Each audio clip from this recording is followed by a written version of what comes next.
25 mulheres foram mortas no Distrito Federal em 2025. 25 histórias interrompidas. 25 vidas ceifadas de forma cruel. O número já supera, inclusive, o registrado em todo o ano de 2024. O que deveria ser exceção virou rotina. O que era tragédia acabou virando estatística. E o termo chacina de mulheres deixa de ser apenas uma metáfora e passa a ser um retrato do que infelizmente nós vivemos no dia a dia. Isso é a falha do Estado na prevenção, na segurança de quem mais precisa. Lá na ponta, a mulher é vítima de um tipo de violência que vem se tornando cada vez mais comum no nosso Brasil. Provocada muitas vezes pela sensação de um pertencimento que não existe, ou pelo menos não deveria existir. Quem são essas mulheres? Porque mesmo com tantas denúncias, muitas vezes com medidas protetivas, elas continuam morrendo, continuam sendo assassinadas.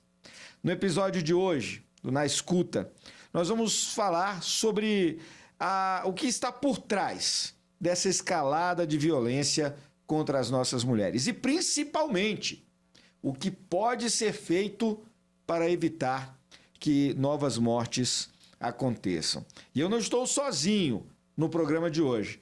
Para conversar comigo, eu tenho a honra de receber uma amiga de longa data, uma das maiores defensoras dos direitos das mulheres aqui no nosso Distrito Federal, a deputada distrital Jane Clébia, do Republicanos, delegada de carreira, né?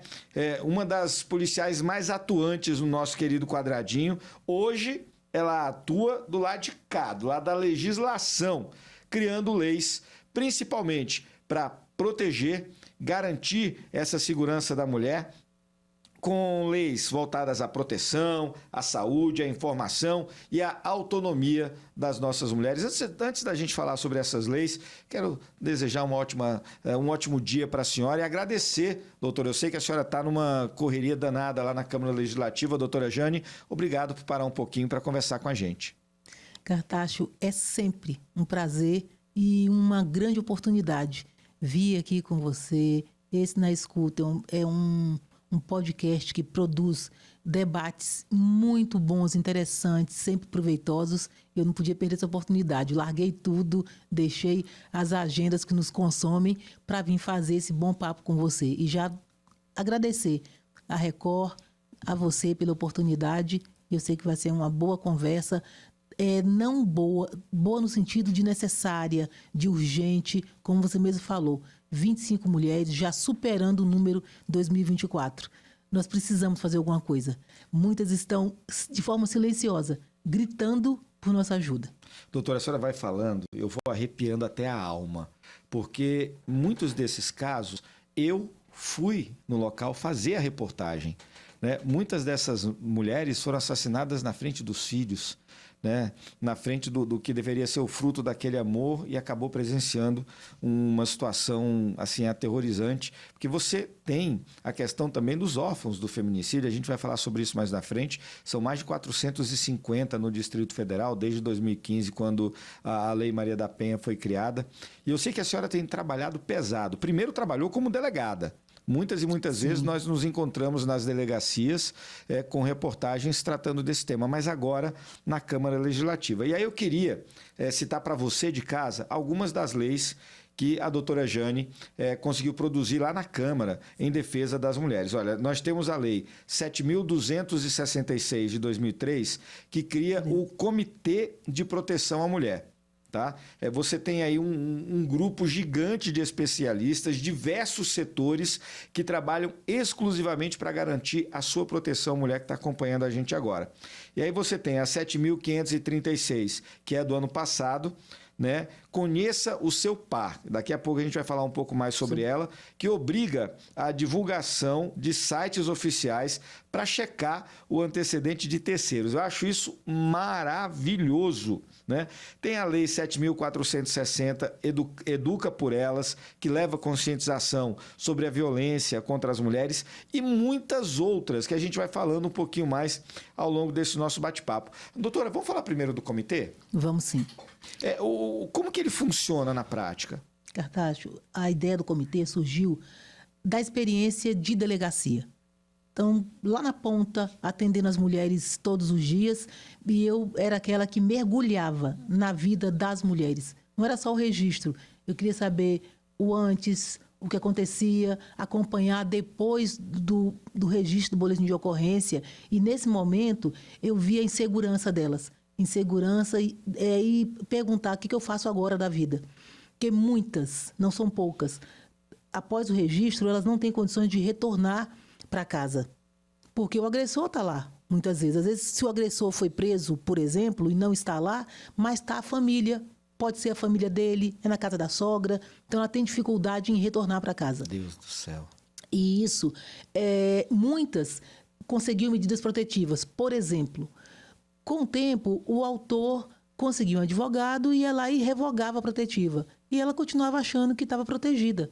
Então, são muitas situações que são pós-denúncia da violência, pós-momento de registro do boletim de ocorrência, e eu senti a necessidade de um órgão que fizesse esse acompanhamento, oferecesse esse apoio a essa mulher. Disso surgiu a ideia do Comitê de Proteção à Mulher. Quando eu criei, eu me baseei numa lei da educação, inclusive para setorizar como se fossem regionais de ensino, para agrupar as cidades daquele jeito. O próprio governador vetou essa distribuição e disse que não, deveria ter uma em cada RA, que era o ideal. Quando eu produzi a lei, eu assim, pensando modesto, né? Pensando pequeno, em macro regiões. E ele falou, não, tem que ter um em cada RA. E hoje nós estamos nesse momento de implantação. Já temos em Sobradinho, na Estrutural, Lago Norte, Santa Maria, ver se eu consigo lembrar, Itapuã, faltou algum, Ceilândia. Falei todos? Acho que sim, são 7 comitês. Hoje nós já temos 7 comitês. E a ideia é que tenhamos as 35 RAs, 35 comitês. Todos funcionam, quase todos, nas administrações. Em Sobradinho funciona na Feira Modelo, que era o espaço que a administração tinha ali disponível. Então, um local plotado, igualzinho, padronizado, com gente, como você falou, treinada para fazer esse acolhimento. Receber essa mulher, fazer o acompanhamento pós-registro do boletim de ocorrência, se ela é vulnerável, ajudá-la a preencher, a se situar com relação a esses cadastros que são oferecidos de ajuda à mulher, todo e qualquer tipo de informação, atendimento psicológico. Hoje nós procuramos dar estrutura, buscando parcerias com faculdades, por exemplo, para que ela tenha acompanhamento de advogado. A Defensoria Pública tem nos ajudado também para ter acompanhamento psicológico, porque são várias ajudas, várias demandas que ela precisa nesse momento pós. E algumas nem fizeram registro, mas ainda assim são vulneráveis, têm dúvidas com relação ao que fazer e precisam de acompanhamento. Então, o Comitê de Proteção à Mulher, quando foi criado, a nossa ideia era o similar do que é o Conselho Tutelar. Quando você pensa em criança agredida, vulnerada, você fala, Conselho Tutelar, vou procurar. Então, nós criamos essa ideia para a mulher. Então, o Comitê de Proteção à Mulher. Nos chamou conselho para não ficar igual o Conselho Tutelar. Então, nós criamos um nome diferenciado aí. Então, é Comitê de Proteção à Mulher, esse espaço referenciado ali em cada território, onde a mulher possa receber todo tipo de ajuda. Ela e qualquer pessoa que procurar para entender como essa rede de proteção nossa é robusta. Você falou na sua introdução da responsabilidade do Estado. Se nós compararmos o DF a outras unidades de federação, a outros municípios, por exemplo, nós temos uma rede, Cartacho, muito robusta. Nós temos pelo menos 31 equipamentos de acolhimento diferentes. Casa da Mulher Brasileira, varas de violência doméstica que são especializadas, 2 DEANs. A rede está robusta, pronta. Aí você vai dizer, mas então, porque se nós temos uma rede robusta, pronta, treinada, tem uns comitês, 7 comitês, tem uns comitês, por que a mulher continua morrendo? Essa era a minha próxima pergunta. Porque o trabalho não pode ser só do Estado. Nós precisamos fazer as pessoas entenderem que todo mundo, de alguma forma, tem responsabilidade. Se eu, na minha casa, nunca sofri uma violência, vivo muito bem, obrigado, meu marido é um amorzinho, meus filhos, todo mundo bem. Olha para o lado. Olha para o lado, na sua família você vai encontrar, na sua vizinhança tem alguém que sofreu violência, sem medo de errar. Na faculdade onde você está estudando, no seu local de trabalho, sempre tem. Aí a pergunta é, e por que essas mulheres estão caladas? Porque estão inseguras. Porque elas não, primeiro que elas não confiam que essa política pública do Estado vai realmente acolhê-la e vai resolver o problema dela. Então a gente tem que repetir isso milhões de vezes. Tem uma rede de proteção, a rede está pronta para te acolher. Aí nós precisamos vencer a insegurança dela. Agora, a insegurança dela vem do comportamento de quem está em volta. Primeiro da família, que é o núcleo mais próximo dela. Uma família que não acolhe a dor dessa mulher, muitas vezes são vulneráveis. Você falou de uma estatística, não vamos chegar lá, que muitas são realmente vulneráveis financeiramente. E, às vezes, para ela se livrar daquela violência, alguém tem que acolher mesmo, falar, vem aqui para dentro da minha casa. Botar debaixo da asa. Você não trabalha, eu vou te dar comida, vou cuidar dos seus filhos. Então, para as pessoas, elas pensam assim, isso dá tanto trabalho, é melhor fazer o quê? Aconselhar ela a ficar para lá. Fala, não, fique aí com seu marido. E não recebe essa ajuda. Então, ela olha para o lado e fala, eu não tenho o que fazer. Sem contar que, nesse processo de violência, existe uma violência psicológica que está sempre presente, que vai minando a autoconfiança, a autoestima. Ela vai ficando tão insegura e ela passa a achar que ela não tem vida além daquele espaço, daquele casamento. Porque, em regra, o agressor afasta ela da mãe, das amigas, do trabalho. Essa história de que mulher minha não trabalha, que tem que ficar ela em casa. E vai convencendo ela daquele amor, que é um amor único. E o mundo dela se encolhe muito, fica muito reduzido àquele espaço. E isso vai tornando ela refém daquela situação. Quando ela pensa em sair, às vezes ela pensa no filho. Ele ameaça tomar o filho. Ou ela pensa assim, se eu sair desse relacionamento, eu não tenho como sustentar a minha criança. E o amor da mãe é tão grande que ela pensa mais no filho do que na própria vida. E vai ficando enredada nessa situação. Deixa eu pegar um gancho nisso que a senhora está falando. Eu gosto muito de trabalhar com estatística, até para a gente colocar explicar para quem está em casa direitinho como a gente chega nesses temas aqui do Na Escuta. Só para você de casa ter uma ideia, no ano de 2023, 90% dos autores de feminicídio já tinham algum tipo de antecedente. É isso que a senhora falou. Muitas e muitas vezes já tem aquela denúncia, já tem aquela agressão, já tem, às vezes, a Maria da Penha nas costas. Olha, só para você ver como eu estou antenada, tá? Foram 26 anos de polícia, lidando com isso todos os dias. O que eu percebi lá na delegacia? Nunca era a primeira agressão.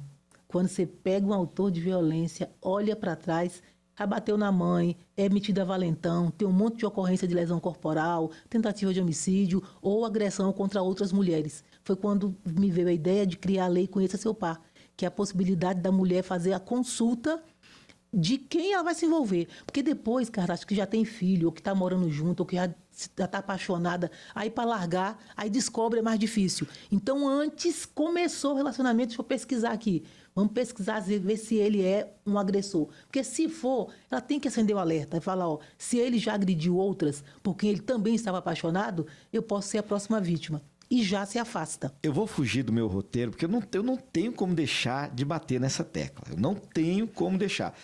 De todas as leis que eu dei uma estudada para a gente poder conversar hoje, essa do Conheça Seu Pai eu achei fantástica. Né? É verdade. Porque quando você vai contratar alguém para dentro de casa, eu pelo menos tenho esse costume. Dentro da minha casa estão as pessoas que eu mais amo na vida. Minha esposa e meus 3 filhos. Então, eu checo. Eu peço para os meus amigos policiais, poxa, dá uma olhada aí na identidade dessa pessoa, que não sei o quê. Por que não fazer isso também com quem a gente está se relacionando? Como é que faz, doutora, para fazer esse cheque? Sim, falta ainda a cereja do bolo. O bolo está pronto. Essa lei foi bem pensada, simples. Vou me relacionar. Antes, pego o aplicativo ali, e consulto. E Rapidinho. tem passagem da linha. Porque o risco de você ser a próxima vítima é muito grande. Só que tem a regulamentação. Você faz a lei, aprova, mas para ela entrar em execução, faltam alguns detalhes, como, por exemplo, como é que ela vai acionar? Vai ter que ir à delegacia? Vai ter um site? Então, nós sugerimos ao governo de Brasília e a Secretaria de Segurança Pública, que está encarregada disso, até oferecemos possibilidade de emenda parlamentar, seja o que for, para dar estrutura para que isso aconteça rapidamente. Aí vem a regulamentação. A nossa sugestão, que o governo aceita se quiser, ele vai acatar se achar se entender que é viável. Mas a nossa sugestão é que venha por um aplicativo. Então, um aplicativo facinho lá. Conheça seu par, está lá o aplicativo. Você clicou, botou o nome e vai aparecer. Não é uma devassa na vida do indivíduo, porque senão alguém ia dizer é inconstitucional, porque está devassando a vida da pessoa. Vai bater na LGPD. É isso. Não, nós vamos pesquisar com relação aos crimes de violência, grave ameaça, lesão corporal, com relação ao homicídio. São todos os crimes que possam vulnerar a vida dessa mulher, né? Colocar em risco a saúde física dela. Então, crime de violência e grave ameaça. Então, vão estar disponíveis. Aí você fala assim, mas e o direito à intimidade dele, blá, blá, blá. O direito nos garante, existe isso. Você vai ter colisão de direitos. E existe, em muitas situações, dois direitos. O dele, direito à intimidade. E o dela, o direito à vida. Porque ela está pesquisando que ela pode perder a própria vida num relacionamento desse. Então, entre o direito à vida e a intimidade, com certeza o direito à vida é maior, vai prevalecer. Então, é possível, sim, uma lei que vulnere um pouco. E aí eu vou dizer o seguinte, para o agressor ou para quem tem medo disso. Não quer aparecer lá, não pratica crime. Acabou. Não bate em mulher, não Fácil. bate na mãe. E aí vai ficar tudo tranquilo. Quando pesquisar, vai dar limpinho, o nome dele não vai estar lá. Adorei a ideia. Eu vou dizer para a senhora, governador é um dos nossos ouvintes assíduos. Tá? Fica a dica, governador, mandar a dica também para a Secretaria de Segurança Pública. Vamos regulamentar esse trem, tá? Porque dentro de vários outros projetos que eu já vi nesse sentido, esse é simplesmente maravilhoso, ele pode salvar muitas vidas, tá, gente? Por falar em vidas, doutora, a maioria das vítimas de feminicídio, isso desde que os crimes começaram a ser rotulados assim como crime de feminicídio lá em 2015, né? A grande maioria das vítimas é parda, de baixa escolaridade, muitas delas desempregadas, como a senhora falou, dependem do marido, né? Dependem economicamente do marido. Dá para a gente afirmar, deputada, doutora Jane, que o feminicídio ainda é um reflexo da desigualdade social? Ele está restrito às camadas mais carentes da sociedade? Eu diria sim e não. Como assim? A violência, para a mulher ser vítima dela, basta nascer no Brasil. E aí vai excluir preta, branca, rica, pobre, artista, não artista, cantora, não interessa. Basta nascer no Brasil. Nós somos o 5º país mais difícil para se nascer mulher no mundo. 195 países no mundo, nós somos o 5º pior. Então isso não exclui ninguém. Aí você começa a buscar os exemplos de brancas, ricas, atrizes, que todo mundo conhece. Luísa Brunet foi vítima de violência. Quem era o companheiro dela? Instruído, tinha dinheiro também. E mesma situação, agressor. Né? Dado Dolabella é uma história que está aí.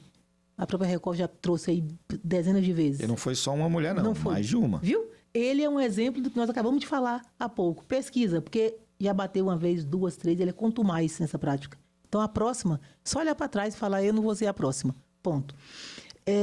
Então, qualquer uma pode. Mas as questões de vulnerabilidade social, que é o que você está trazendo para mim, faz agravar a violência doméstica. Então, a mulher, num contexto de vulnerabilidade, não tem emprego, para ela falta dinheiro, não tem onde morar. E isso faz com que ela seja ainda mais vulnerável, porque ela acaba sendo vítima, uma presa fácil desse agressor, que a subjuga e ela passa a ser dependente dele. Essa dependência aprisiona ela ainda mais. Então, acho que são duas coisas que se complementam. A vulnerabilidade econômica e social faz com que ela seja mais propensa, uma vítima a mais.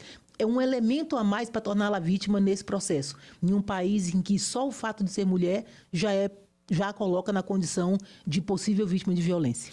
Doutora, um caso que me chocou muito, e aí já tem mais ou menos uns 10 anos que a gente noticiou isso, no interior de Minas Gerais, uma criança de 8 anos viu o pai matar a mãe a facadas. Nossa. Ela ligou, na época, para a polícia militar e a única coisa que ela conseguia falar é papai matou mamãe.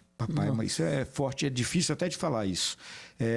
Só no ano passado, na verdade 2023, foi o pior ano da série histórica. nós tivemos 76 crianças órfãs no Distrito Federal, órfãs do feminicídio. Ao longo desses 16 anos da lei, já são 450 aproximadamente. O que é que o Distrito Federal faz ou deveria fazer para acolher essas crianças? Então, antes de falar disso, quando você fala em covardes que matam as companheiras na frente dos filhos, eu tenho um caso desses, dos mais emblemáticos, porque eu gosto de contar histórias. Por favor. Na minha vida toda de polícia, e eu vou pegando aquelas histórias que são marcantes em algum aspecto, que aí sempre vai servir para dar um exemplo para alguém. E aí você falou isso aí, me veio a história de uma menina chamada Isabela, lá do Paranoá, no ano de 2018. Ela foi morta na frente dos filhos, gêmeos. Eles eram bebês. O autor chega na casa dela, chama a irmã, que chamava Rosana, falou: Rosana, tira as crianças daqui, filhos dele, tira que você está me atrasando. E passou a ameaçar a irmã. Quando a irmã tira o filho, eram gêmeos, ela só conseguiu tirar um. Quando tirou um do colo da Isabela, ele vai e mata ela e se mata na frente do outro bebê que estava no sofá.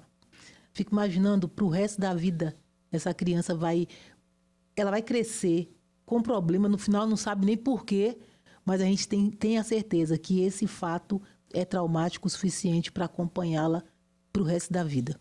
Aí é porque esse caso é um dos casos mais marcantes. Ela era uma garota linda, 21 anos, tinha toda a vida pela frente, e um outro idiota covarde. É tão covarde que nem ficou vivo para poder a gente ir lá fazer a prisão e prender, botar 40 anos na cadeia para envelhecer lá.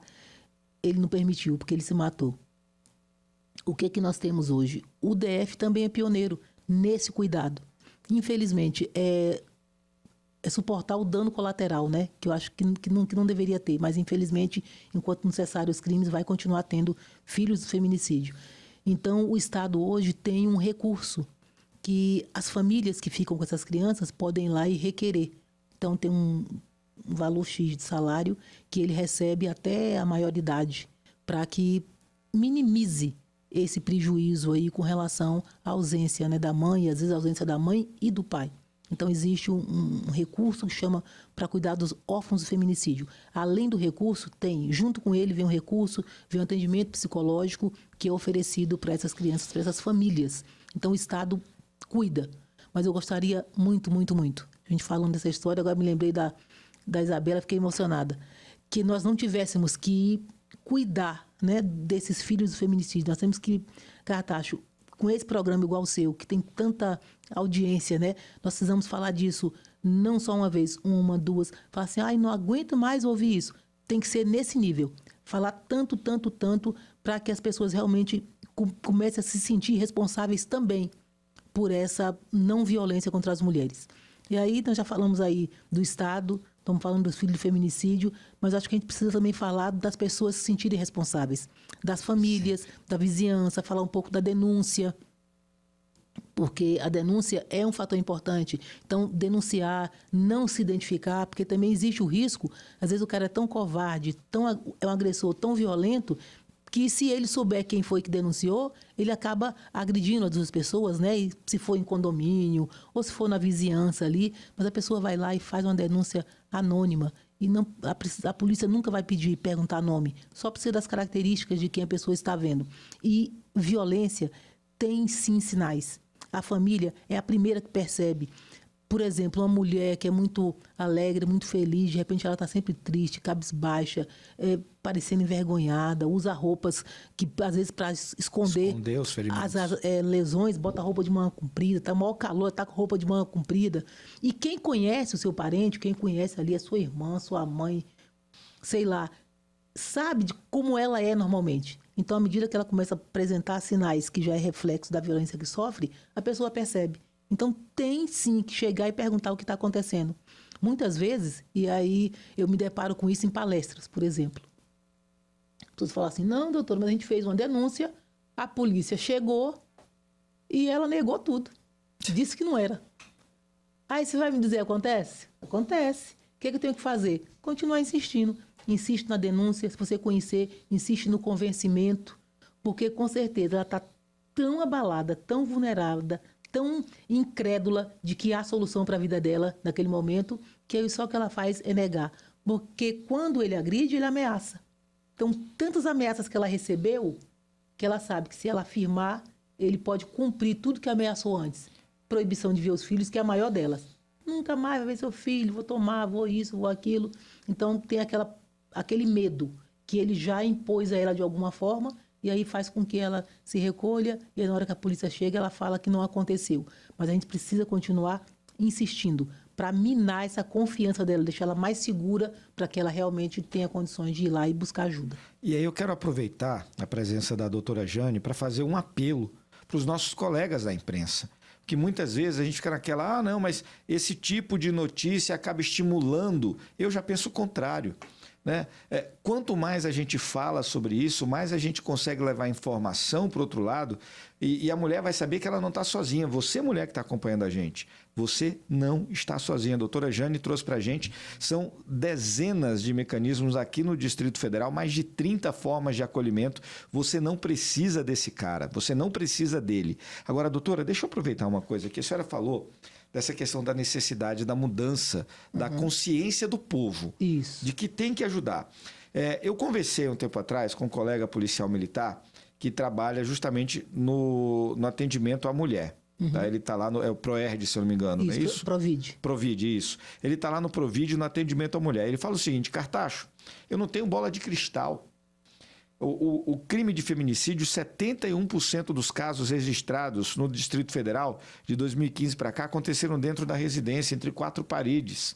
O policial não tem como adivinhar para prevenir aquilo. Por isso a gente precisa que a família tome a iniciativa, antes a mulher. Mas se não ela, a família toma a iniciativa, os vizinhos tomem a iniciativa, alguém tem que se mexer para fazer com que esses números diminuam. Agora, doutora, a gente fala, 75% dentro da residência. Parece um crime invisível, mas não é, ele dá sinais. Muitos sinais. A violência, e a gente diz que existe um ciclo que precisa ser interrompido. Dificilmente acontece, tá? Eu, nos meus 26 anos de polícia, eu vi acontecer. Mas é muito raro. Aquela situação em que já vai direto para a morte. Antes, ele passa por outras situações. Quando a gente fala de ciclo, tem o xingamento e não existe essa ordem, tá? Xingamento, depois a agressão e depois a morte. Não. Essas manifestações, elas se intercalam.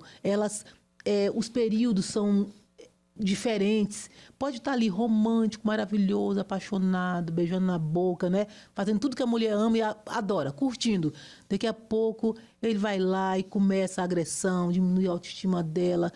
E disso a gente fala que tem uma espécie de um arrependimento. Quando ela fala que não quer mais, que vai sair, não, amor, perdoa, desculpa, tá de cabeça quente, foi a bebida, ou estava devendo. Inventa qualquer desculpa para a covardia dele para dizer, não, eu vou mudar. E aí a mulher, muitas vezes não, na maioria das vezes, realmente ama, está envolvida, ou tem outros envolvimentos financeiros que sejam, aí ela precisa acreditar que ele vai mudar. Aí ela fala, realmente ele vai mudar. Ele agora está bonzinho, e aí fica dando 1, 2, 3 e outras chances. Numa dessas é que ela acaba perdendo a vida. Quando a gente conversa com as famílias das mulheres que se foram, dificilmente não vai ter um que diz assim, ninguém imaginou que ele fosse capaz. Tem muito isso. A gente achou que ele não era capaz de matar. Não está escrito na testa de ninguém quem é o matador, quem é que vai ser capaz de uma atrocidade. Então, a pessoa precisa desconfiar sempre, acreditar que pode ser sempre a próxima vítima, estar alerta. Aí eu trago a questão do autocuidado da mulher. Ela precisa se colocar nessa situação de segurança. E aí, mas essa situação de segurança nunca vem sozinha. É igual quem bebe ou quem tem o vício do cigarro, por exemplo. Você precisa de uma ajuda técnica, né? De uma medicação. Tem que ter um cuidado, alguma coisa, um plus. Se esperar só por ela, falar assim, sozinha, você vai dormir, acordar hoje fortalecida e vai sair dessa situação de violência. Não vai. Então, ela precisa sentir que ela tem apoio emocional, que ela tem apoio da família, que ninguém vai apontar o dedo para ela, para devolver a ela a responsabilidade pela violência, porque muita gente culpa a mulher. Ela sofre a violência e não é culpada porque foi agredida. Absurdo. Nunca é, mas a gente costuma fazer isso. É perguntar para ela o que aconteceu, o que ela fez de tão grave assim para merecer aquela agressão. Tem que perguntar para o agressor, por que tu é tão covarde assim? E que tu bate em tua mulher, ou que tu agride a mulher, por que tu não respeita ela? Então tem que sempre jogar a responsabilidade para cima do agressor, nunca da vítima. Porque, Cartacho, eu acredito que o dia que as mulheres tiverem essa certeza, ficarem confiantes, que quando elas disserem, eu sou vítima de violência, que muitas sequer dizem, elas sofrem a violência caladinhas ali, com vergonha de dizer para a família que tudo mudou, que era tudo lindo e agora não é lindo mais. Então, quando elas ficarem confortáveis, olha, você é vítima, sou vítima, não vou te acusar. Ah, você já voltou uma vez, desculpa, termo chulo, tá? Você é muito sem vergonha. Já ouvi isso dezenas de vezes, de familiar que não aguenta mais. Fala, doutora, eu não aguento mais. Ela não tem vergonha na cara, não, porque se tivesse, já tinha largado. Não é falta de vergonha. Nunca, nunca, nunca, nunca. Não é falta de vergonha, não é porque gosta de apanhar, é porque está apanhando pouco, nada dessas coisas. É porque, com certeza, para essa mulher, você tem que perguntar o que é que te falta.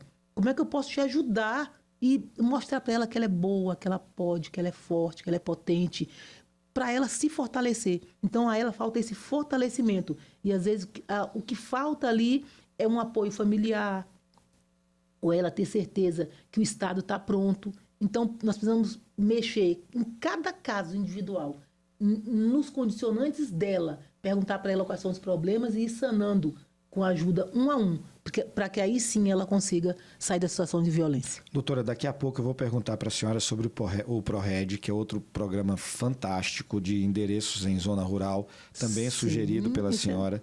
Daqui a pouco a gente vai falar sobre ele, mas antes eu queria fazer uma outra pergunta pegando esse gancho que a senhora trouxe para a gente agora. Nós tivemos em 2025 um número recorde. Eu acredito que seja recorde porque nós já superamos o total de feminicídios registrados em 2024, em todo o ano de 2024 e agora que nós entramos em novembro. Vou até bater na madeira para que não aconteça mais nenhum até o final do ano.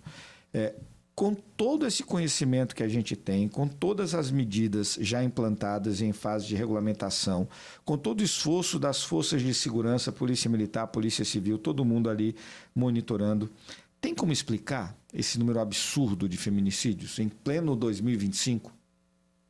Tudo isso que nós falamos aqui juntos. Crime de violência doméstica, feminicídio, agressão contra a mulher, é um conjunto de coisas. Um conjunto. Primeiro, a forma como nossa sociedade foi estruturada. É como se houvesse uma pirâmide, imagine. E no topo da pirâmide está o homem. Sociedade patriarcal. O pai é o chefe de família, a última palavra é dele. Em casa, ainda hoje, tem mudado, mas essa mudança tem sido muito lenta. A forma de criar os nossos filhos. Tem aquela história de coisa de mulher, coisa de homem. Isso pega para mulher, isso não pega para homem. A mulher, queridinha, maternal, sensível. E vão dando uns atributos à mulher, não significa que nós não sejamos maternais, sensíveis, né? Acolhedoras, amorosas, nada disso. Mas quando você coloca essas características para limitar a mulher, limitar num espaço, a mulher maternal é assim, ela tem que ser só mãe, cuidadosa. E quando vem uma mulher que ela olha para esses atributos e fala, não sou nada disso, eu quero ter um outro tipo de vida, eu quero viver de outro jeito.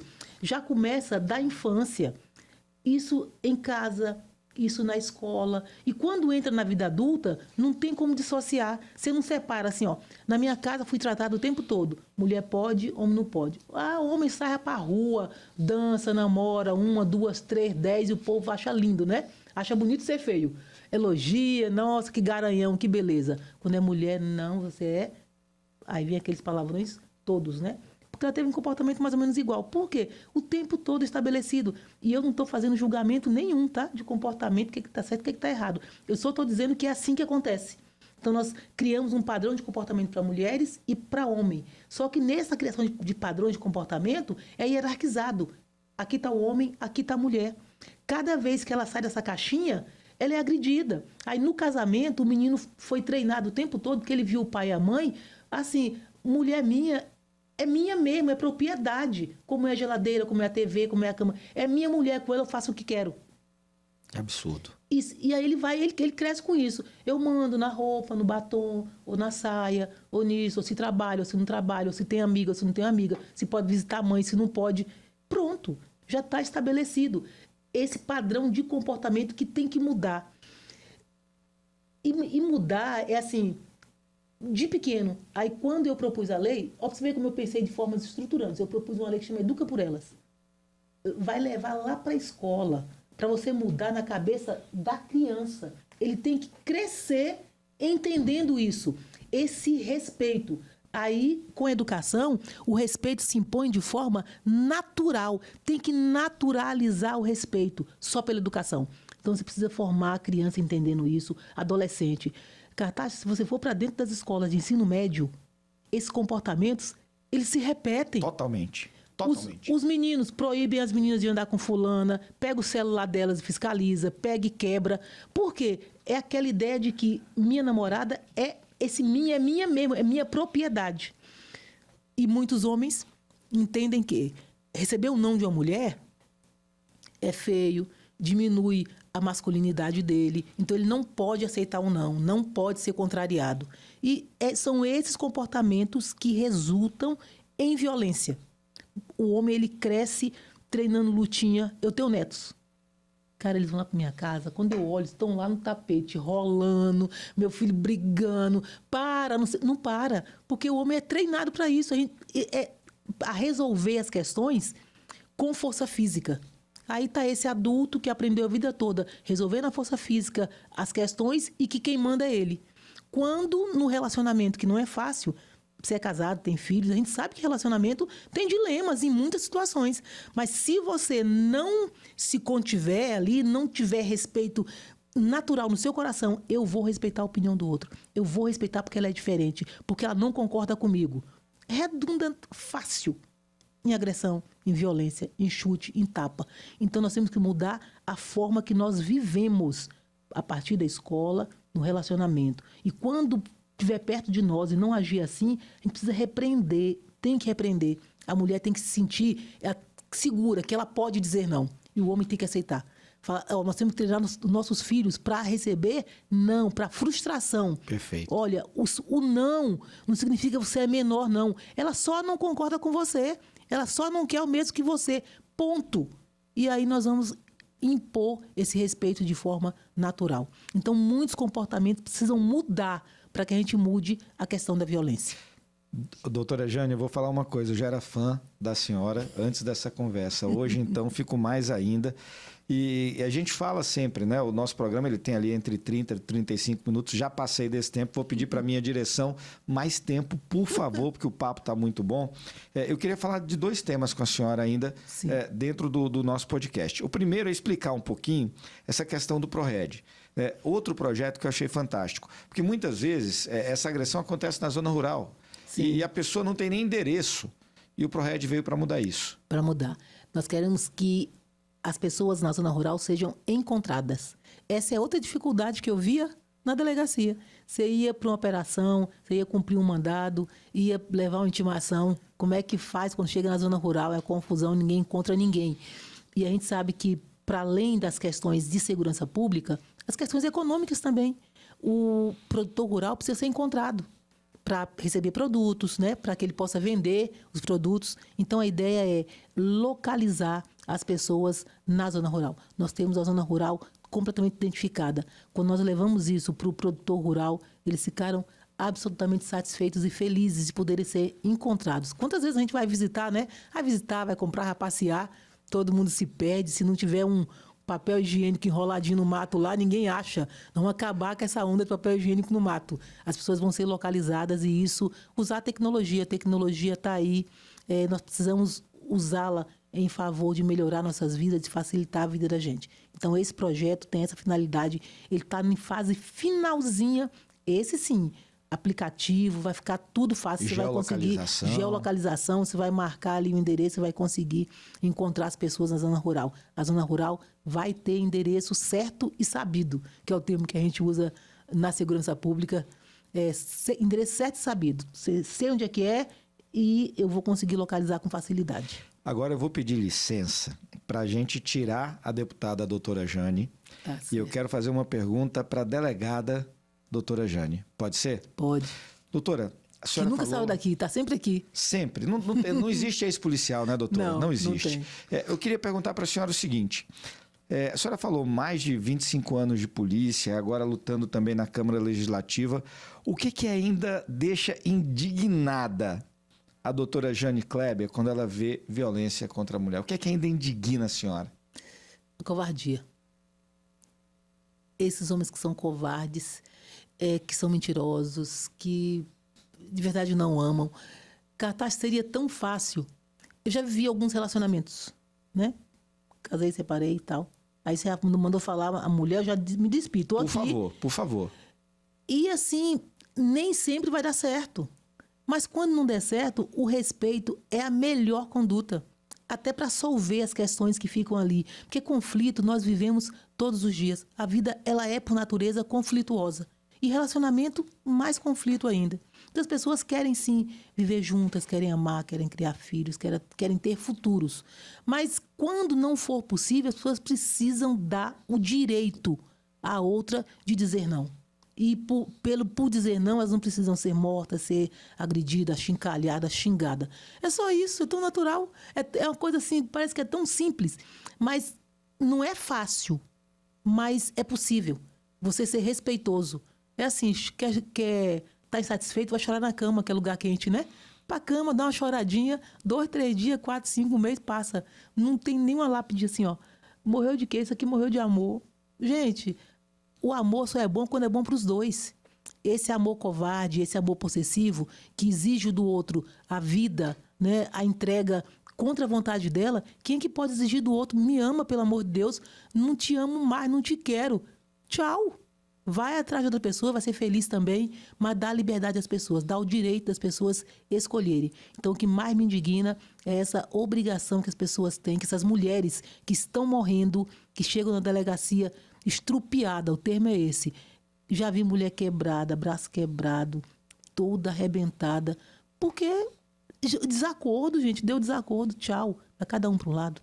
E vamos ser felizes, de verdade. Vamos ser felizes. Nós queremos amar, mas a gente quer a liberdade para isso. Não pode ser impulso. Amor não se impõe. Amor não se exige. Você dá para quem você quer.